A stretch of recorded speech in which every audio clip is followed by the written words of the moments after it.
Biggest event of the summer बोलूं या फिर the biggest event of the year, because summer slam का card देख के तो कुछ ऐसा ही मुझे लग रहा है कि बिल्कुल कुछ बड़ा धमाका होने वाला है। क्या सीएम पंक और गुंथर के मैच में फाइनली एक टाइटल चेंज होगा? क्या रोमन रेंज इतने टाइम बाद जो अपना मैच लड़ रहे हैं उसमें उनको विक्ट्री मिलेगी, लॉस मिलेगा? और इसके अलावा जो नाइट 1 पे इतने कमाल के मैचेस बना दिए हैं डब्ल्यूडब्ल्यू ने, उस सारों की प्रिडिक्शंस करेंगे भाई आज की इस वीडियो में। आप लोग अपने ओपिनियंस और अपनी प्रिडिक्शंस मुझे कमेंट्स में जरूर बताना। तो गाइस, मैं हूं आयुष और आप देख रहे हैं रेसल इंडिया। तो भाई समर स्लैम नाइट 1 की प्रिडिक्शंस को स्टार्ट करते हैं और सबसे पहले मैच जिसके बारे में बात करना मैं चाहता हूं वो है Sami Zayn versus Karrion Kross. अब यहां पे काफी ज्यादा अच्छे तरीके से यहां तक डब्ल्यूडब्ल्यू पहुंच गई है। जो मैच नाइट ऑफ चैंपियंस तक शायद वो करना भी नहीं चाहते थे, वो फाइनली अब तीसरी बार हो रहा है भाई। एक बार वहां पे हुआ, रॉ पे हुआ, और अब समर स्लैम में कैरियन क्रॉस को ऐसा लगता है कि अगर सैमी ज़ेन हार जाएंगे तो उनको बोलना पड़ेगा कि Karrion Kross told the truth, और एक काइंड ऑफ एक स्टिपुलेशन भी है। लेकिन सैमी ज़ेन भी कैरियन क्रॉस को कहते हैं कि अगर मैं जीत गया तो तू पहली बात तो मुझसे दूर हो जाएगा, और दूसरी चीज तू एडमिट कर लेगा कि तू गलत था। तो ये एक थोड़ी सी स्टोरी लाइन इसके अंदर ऐड करी गई है। लेकिन जहां तक मैच की मुझे लगता है बात है, यहां पे कैरियन क्रॉस का जीतना उतना ही ज्यादा मुश्किल है जितना कि उनका नाइट ऑफ चैंपियंस में जीतना था। बट फिर से मेरी वही प्रेडिक्शन रहेगी जो मेरी नाइट ऑफ चैंपियंस में थी, और मैं बोलूंगा कि Karrion Kross has to win this match. ये कोई अब सऊदी अरेबिया नहीं है, यहाँ पे सैमी ज़ेन को जितवाना जरूरी नहीं है। कैरियन क्रॉस अगर जीतते हैं तो सैमी ज़ेन को एडमिट ही नहीं करना पड़ेगा, बल्कि वहां से सैमी ज़ेन का एक नया कैरेक्टर चेंज और एक हील आर्क उसको डब्ल्यूडब्ल्यू स्टार्ट कर सकती है। तो मेरे हिसाब से यहाँ पे कैरियन क्रॉस हराने वाले हैं सैमी ज़ेन को। अगले मैच की बात करते हैं तो ये टैग टीम मैच देखने को मिलेगा Randy Orton and Jelly Roll versus Drew McIntyre and Logan Paul. और ड्रू मैकिंटायर के स्टेटस के बारे में तो क्या ही बोले भाई, ये बंदा आएगा नहीं आएगा, ये वर्क है या फिर रियल में बंदा फंसा हुआ है? लग तो ऐसा ही रहा है कि रियल के अंदर ड्रू मैकिंटायर फंसे हुए हैं। लेकिन जहां तक मैच का सवाल है भाई, मजा जरूर आएगा इसको देखने में अगर यहाँ पे ड्रू मैकिंटायर पहुंच जाते हैं भाई टाइम से समर स्लैम के लिए। नहीं तो भाई जेक पॉल को डालो, किसी को तो पकड़ के लाओ, मिज को डालो, कुछ तो करेंगे यहाँ पे भाई बनाने के लिए इस मैच को। मोस्ट लाइकली ड्रू मैकिंटायर वहां पे अवेलेबल हो जाएंगे मुझे लगता है। लेकिन जेली रोल की अगर मैं बात करूं तो जितनी उम्मीद थी उससे तो भाई बहुत ही ज्यादा बढ़िया परफॉर्म करा है। ट्रेविस स्कॉट से बढ़िया तो भाई जेली रोल ने यहाँ पे अपना जो है वो एफर्ट डाला है डब्ल्यूडब्ल्यू के अंदर अपने आप को अच्छा दिखाने के लिए। स्मैकडाउन पे कमाल का प्रोमो लगाया, उनके पंचेस भी डिसेंट लग रहे थे, और ऐसा लग रहा था देख के कि ये बंदा थोड़ी मेहनत करके आया है, ये थोड़ी प्रैक्टिस करके आया है कि मुझे रिंग में कैसा लगना है, कैसे परफॉर्म करना है। लेकिन जहां तक यहाँ पे बात है मैच की, मुझे नहीं लगता कि यहाँ पे हील टीम को विक्ट्री मिलने वाली है। जेली रोल एक सेलिब्रिटी है, फर्स्ट टाइम वो आ रहे हैं यहाँ पे डब्ल्यूडब्ल्यू में परफॉर्म कर रहे हैं, और आरकेओ आउट ऑफ नोवेयर यहाँ पे पड़ सकती है। और जो भी उन्होंने अपनी ब्लैक होल स्लैम जो भी था वो लगाया था, वो डेफिनेटली लोगन पॉल के ऊपर दोबारा लगाएंगे, और यहाँ पे मुझे लगता है बेबी फेस टीम को विक्ट्री मिलेगी। इसके बाद डब्ल्यूडब्ल्यू वुमेन्स चैंपियनशिप मैच की बात करते हैं which Stephanie Stratton versus Jade Cargill. और यहाँ पे मैं सिंपल से एक बात बोलना चाहूंगा कि भाई इस मैच को डब्ल्यूडब्ल्यू जिस डायरेक्शन में लेके जाना चाह रही थी, अब बिल्कुल ही अलग डायरेक्शन में चला गया, बिकॉज नाओमी पिक्चर में ही नहीं है और कैश-इन भी पिक्चर में नहीं है। और जितना भी बुरा मुझे टिफनी के लिए यहाँ पे क्यों ना लग रहा हो, उनकी रेन को इतनी खास रही नहीं है ऑनेस्टली टिफनी की रेन में। जबकि कुछ अच्छे रेसलिंग मैचेस जरूर देखने को मिले होंगे, लेकिन स्टोरी वाइज उन्होंने कुछ प्रोग्रेस नहीं करा है। और जेड इतने टाइम से मेन रोस्टर पे हैं कि फाइनली उनका समय आ गया एक चैंपियनशिप को जीतने का। अब आई डोंट नो क्या ये रॉ वर्सेस स्मैकडाउन या किसी वे में champion versus champion Naomi versus Z में लीड करेगा, या जब नाओमी अपना टाइटल ड्रॉप करेंगे अगर, तो वहां पे वो वापस आएंगे जेड को चैलेंज करने के लिए, मुझे नहीं पता। लेकिन यहाँ पे काफी हद तक मुझे लगता है जेड कारगिल जीतने वाली है, and she is going to become the new WWE women's champion. Interesting रहेगा देखना कि किस तरीके से टिफनी यहाँ पे लॉस को हैंडल करेंगी और किस डायरेक्शन में उनकी स्टोरी लाइन जाएगी। बट आई एक्सपेक्ट कि एक नया चैंपियन यहाँ पे बनेगा। इसके बाद वुमेन्स टैग टीम टाइटल्स की बात करते हैं तो रकेल रॉड्रिगेज एंड रॉक्सेन पेरेज लड़ने वाले हैं शार्लेट फ्लेयर और अलेक्सा ब्लिस से।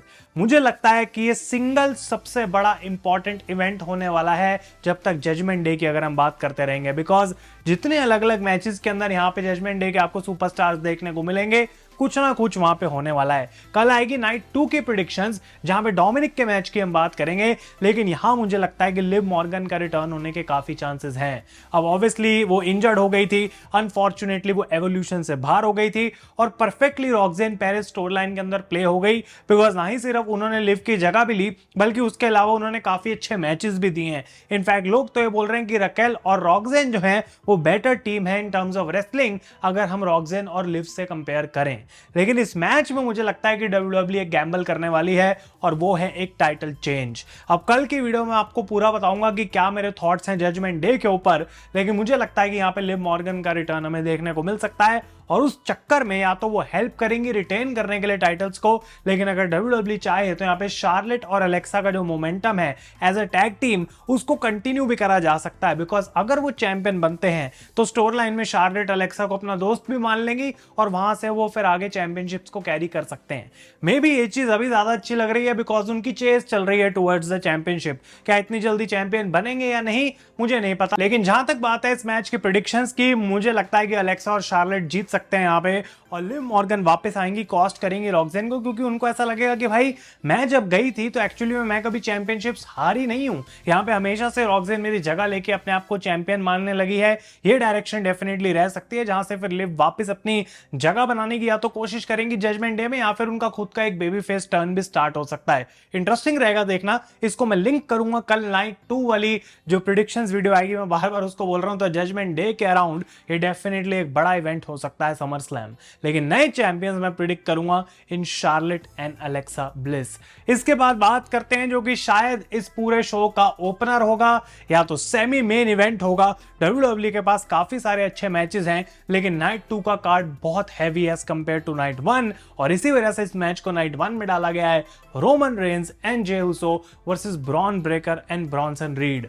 अब यहां पे सेथ रॉलिंस का वापस आना कोई लॉजिक नहीं बनाता है, बिकॉज अगर सेथ वापस आ भी जाते हैं तो रोमन रेंस से उनका मैच कहां होगा? क्लैश इन पेरिस में? Probably not. डब्ल्यूडब्ल्यू इस चीज को या आइडिया को थोड़ा होल्ड करके रखेगी, और ये मान लेना ही अपने आप में थोड़ा बेकार है कि सेथ रॉलिंस फिट हो चुके हैं और वो वापस आने वाले हैं, और ये सारा एक वर्क था जस्ट बिकॉज सेथ रॉलिंस वापस आ जाए और एक शॉक हो जाए। उस पर हम आएंगे अगले मैच में। लेकिन जहां तक बात है मंडे नाइट रॉ की, जहां रोमन रेंस और जे उसो को डिस्ट्रॉय करा गया, उसके बाद क्लियर हो गई है बात कि जितना भी बढ़िया स्टेबल ऑरेकल पॉल हेमन बनाते रहे, रोमन रेंस और जे उसो का जीतना यहाँ पे तय है। अनलेस सेथ रॉलिंस वापस आए और यहाँ पे रोमन रेंस को सरप्राइज करें, डिस्ट्रॉय करें, उस तरीके से यहाँ पे कुछ देखने को नहीं मिलता है, तो यहाँ पे क्लियर विक्ट्री मिलेगी रोमन रेंस और जे उसो को। आई डोंट नो इससे क्या ही फर्क पड़ जाएगा ब्रॉनसन रीड और ब्रॉन ब्रेकर को, बिकॉज रोमन रेंस इसके बाद गायब हो जाएंगे फिर से।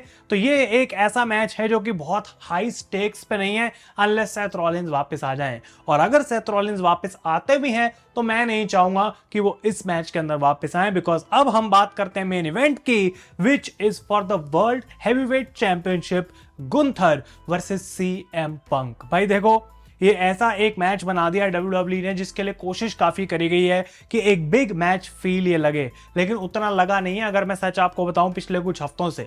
जबकि ये मैच कमाल होगा, कोई कमी ये नहीं छोड़ेंगे, डेफिनेटली मेन इवेंट वर्दी ये मैच है और सब कुछ पॉजिटिव है, लेकिन जाते हुए समर स्लैम में इसकी बिल्ड, इसकी हाइप उतनी लग नहीं रही जितनी होनी चाहिए सीएम पंक और गुंथर जैसे मैच के लिए। लेकिन एक इंपॉर्टेंट चीज यहाँ ये है कि गुंथर को लगता है वो बेस्ट इन द वर्ल्ड है, बट सीएम पंक को ऐसा लगता है कि भाई गुंथर एक बच्चा है, और जबकि एक बहुत कमाल का बच्चा है, बहुत अच्छा वो कर रहा है, लेकिन उनके आसपास भी नहीं है। सीएम पंक जैसे इंसान से कंपेयर नहीं करा जा सकता गुंथर जैसे इंसान को। और दूसरी चीज, सीएम पंक एक क्लियर मुद्दे के साथ इस मैच में उतर रहे हैं, और वो एक वर्ल्ड चैंपियन बनना है दोबारा डब्ल्यूडब्ल्यूई में।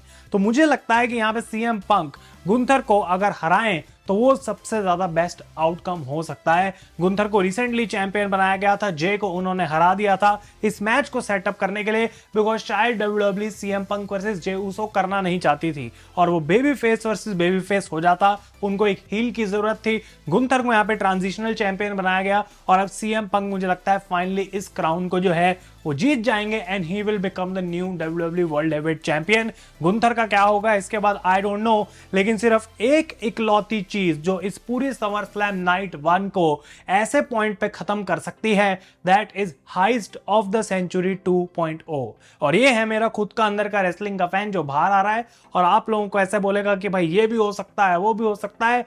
लेकिन ये भाई आपको बहुत आराम से सुनना पड़ेगा कि ये होने के चांसेस 1% हैं। बिकॉज मैं आगे ये नहीं बोलूंगा कि सेथ रॉलिंस का रिटर्न होगा, वो कैश इन करेंगे और पंक को कॉस्ट कर जाएंगे। लेकिन अगर स्टोरी वाइज देखा जाए तो जो बेस्ट पॉसिबल चीज हो सकती है वो यही है कि सेथ रॉलिंस सीएम पंक को कॉस्ट कर दें। बिकॉज सेथ ने बात बोली थी कि जब तक मैं यहां पे हूं सीएम पंक वर्ल्ड चैंपियन दोबारा बनेगा नहीं। और सेथ रॉलिंस अगर सीएम पंक के चैंपियनशिप जीतने से जस्ट पहले वापस आके उस मैच में कैश इन कर लें, पूरी दुनिया को शॉक कर दें कि सिर्फ इस एक चीज के लिए उन्होंने यहां पे पूरा अपना जो फेक करा इंजरी को और वो वापस आ चुके हैं, यहाँ पर वो फिट हो गए, मिरेकल हो चुका है और हाइस्ट ऑफ द सेंचुरी 2.0 वो करते हैं and he walks out of SummerSlam on Saturday night as the new world heavyweight champion. अगर ये होता है तो लाजवाब काम हो जाएगा, नहीं होता है तो मुझे लगता है CM Punk becomes the new champion और उसके बाद फ्यूचर में मे बी सेथ रॉलिंस उन पे कैश इन करके उस चैंपियनशिप को जीत सकते हैं। लेकिन एक इंपॉर्टेंट चीज जो यहां से चेंज हो जाएगी वो ये